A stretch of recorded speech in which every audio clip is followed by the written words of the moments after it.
There are two main reasons why I decided to analyse this series of films. One is that there's 8 films, so there's a lot of different things to talk about, and the second one is that when I was looking through the list of all the films in this franchise, one film in particular stood out to me the most, and that was Beethoven's Christmas Adventure. And as I knew it was a Christmas film, I thought, well, I can't talk about this film any other time other than Christmas, because that would just be weird.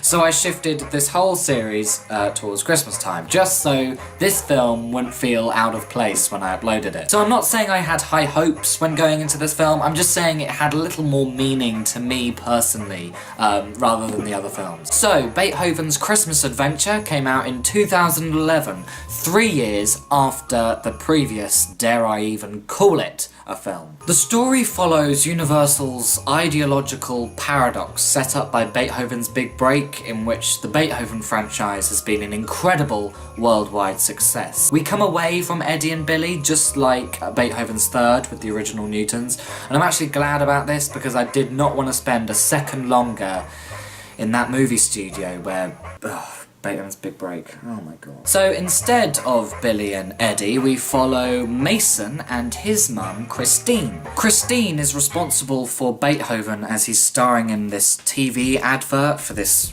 dog charity or something, and he's also appearing in some Christmas parades. So yeah, Beethoven's a big celebrity, basically. And Christine has a lot of work to do, so she asks Mason to look after Beethoven while she's at work, but the problem is that Mason hates dogs, so yeah,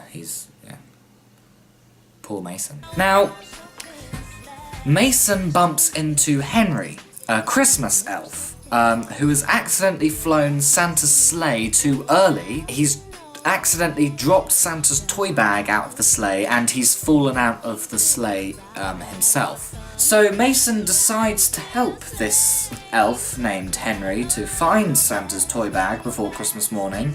However, there's a toy seller who finds the bag first and begins making huge profits. So it's up to Beethoven and Mason and Henry and other characters they meet along the way to get the bag back and save Christmas. Oh boy. Beethoven's Christmas Adventure is utterly bizarre. I mean, I said in the last video that I wanted this franchise to go in a different direction, and my god, does this film do just that. The film starts off okay with Mason and Christine being introduced and then Mason meeting Beethoven for the first time. Then 5 minutes in, this happens.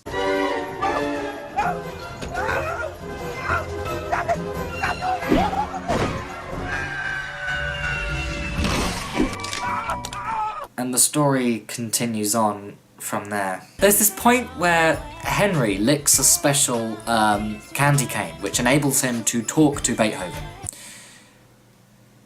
Yeah, Beethoven is voiced by Tom Arnold in this film.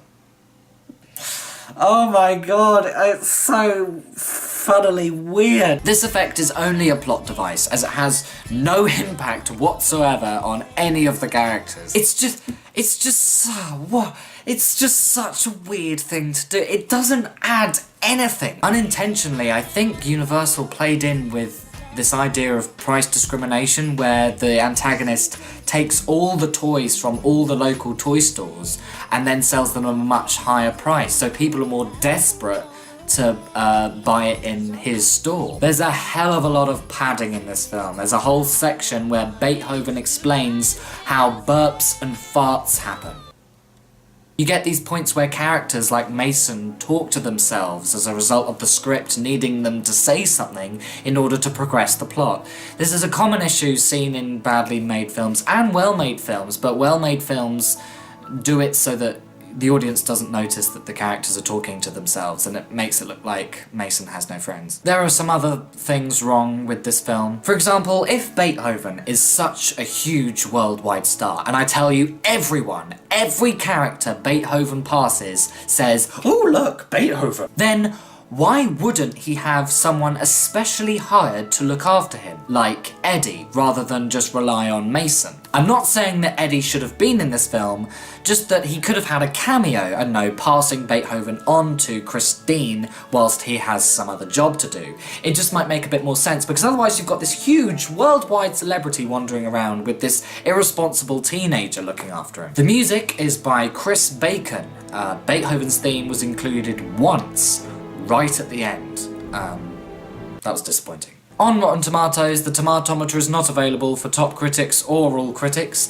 The audience score is 12%, which is the worst audience score yet, which does make sense considering this is a film in a franchise that really doesn't know what itself is anymore. As this film is a straight-to-DVD release, I have no information on the budget or how well this film did financially, although I do assume that Universal's budget for this film ran out before they were going to film the parts in the North Pole, as all we get for these fairly important plot points, I would say, is just a nice little narration from John Cleese at the beginning and the end of the film in full Shrek style. And it must have done fairly well because Beethoven's Treasure Tale was released just 3 years later. It baffles me that this franchise must have still been fairly financially lively despite it being dead. So thank you for watching this video. If you have seen Beethoven's Christmas Adventure, please tell me in the comments what did you think of it. Next time we're going to be looking at Beethoven's Treasure Tale, the final film in this franchise. I cannot wait for it to be over. It's been very... don't want to even start. I will see you next time. Thank you for watching this video. Goodbye.